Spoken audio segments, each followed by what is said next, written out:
Hello, my name is Joyan Montilla for the Jack Liner special feature, featuring the preface to the Steps to Christ, the anti-stress classic. Do you know Jesus? Or do you only know about him? This popular little book was written by one who knew Jesus as perhaps few have known him in the history of mankind. She knew the meaning of the words, "This is the life eternal, that they might know thee, the only true God, and Jesus Christ, who thou hast sent." John chapter 17, verse 3. She personally accepted the promise of John chapter 1, verse 12.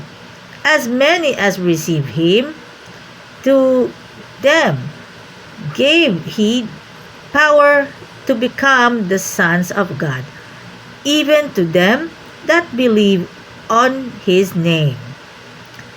As you read this volume, you may well be drawn into Christ's presence, as have countless others. You may find Jesus standing before you with hands outstretched, saying, "I can answer your deepest personal and spiritual needs." This little book has been translated into more than 150 languages and has sold more than 65 million copies.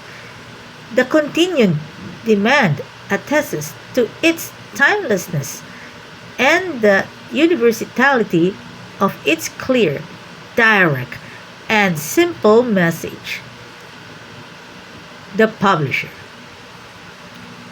Do you have more of the Jack Liner special feature featuring with your favorite Adventist books for today?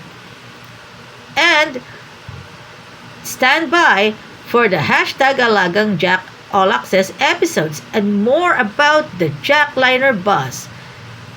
Keep it on ride at Jack Liner. Alagang Jack, God bless more. Alagang Jack is getting ready for Harvest 2025.